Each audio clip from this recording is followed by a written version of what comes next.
Bismillahirrahmanirrahim. Assalamualaikum warahmatullahi wabarakatuh. Perkenalkan, nama saya Al-Fajri Ramadan, NIM 19233013. Saya berasal dari Prodi D3 Manajemen Pajak Fakultas Ekonomi Universitas Negeri Padang. Dalam video kali ini saya akan menjelaskan materi tentang pemeriksaan atas transaksi istimewa. Sebelum saya akan menerangkan materi tersebut, tujuan saya membuat video kali ini yaitu untuk menyelesaikan tugas mata perkuliahan pemeriksaan pajak. Langsung saja saya akan memulai menjelaskan materi tentang pemeriksaan atas transaksi istimewa. Dalam judul tersebut ada 8 topik yang harus kita ketahui. Yang pertama yaitu transaksi hubungan istimewa. Apa itu transaksi hubungan istimewa?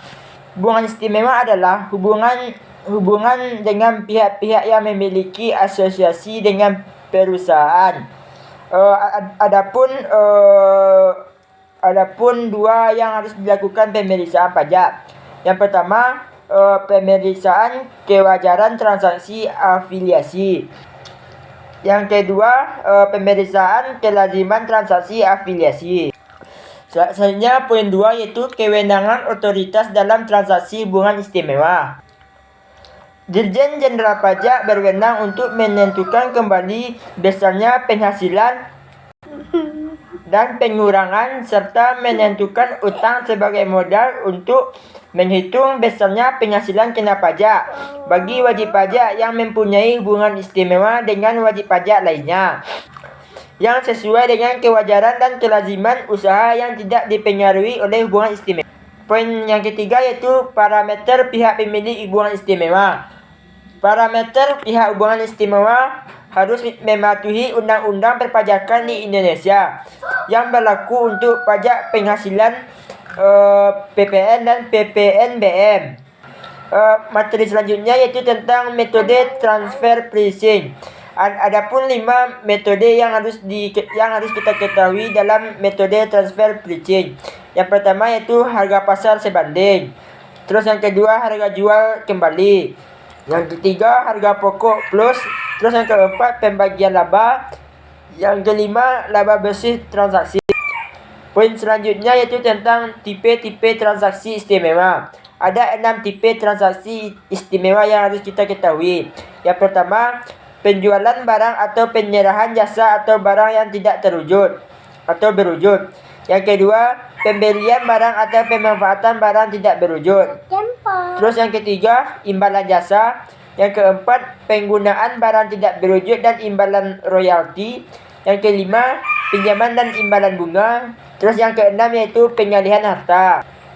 Poin selanjutnya yaitu tentang analisis kesebandingan dan VAR. Agar kita bisa menentukan nilai kewajiban dalam transaksi istimewa, nilai transaksi tersebut harus dibandingkan dengan nilai perbandingan. Sebelum kita melakukan perbandingan hasil transaksi dalam penerapan prinsip kewajaran, maka kita terlebih dahulu harus melakukan perbandingan kondisi transaksi afiliasi dengan kondisi transaksi independen yang akan dijadikan sebagai perbandingan. Poin selanjutnya itu tentang analisis kesebandingan dan VAR.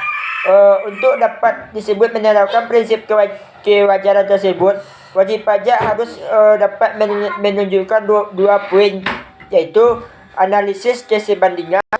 Terus yang kedua, analisis fungsi atau aset dan risiko atau VAR. Poin selanjutnya yaitu tentang data perbandingan. Adapun 6 data-data perbandingan yang harus kita ketahui. Yang pertama yaitu tentang commercial database. Yang kedua itu tentang brosur dan majalah bisnis dan ekonomi. Yang ketiga yaitu data harga pasar atau harga patokan dari regulator atau otoritas. Yang keempat itu data harga patokan barang impor dari Dirjen Jenderal Pajak Bea Cukai. Terus yang kelima data harga produk. Terus yang kelima yaitu data harga produk-produk tertentu dari Badan Pusat Statistik.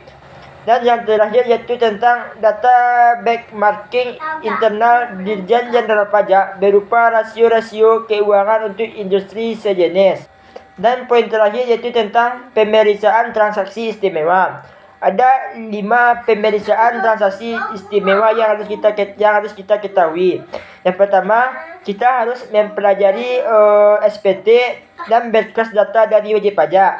Yang kedua, kita harus melakukan analisis laporan keuangan. Yang ketiga, kita harus mempelajari proses bisnis wajib pajak. Yang keempat, kita harus bisa menentukan buku, catatan, dan dokumen yang kita pinjam atau yang dipinjam.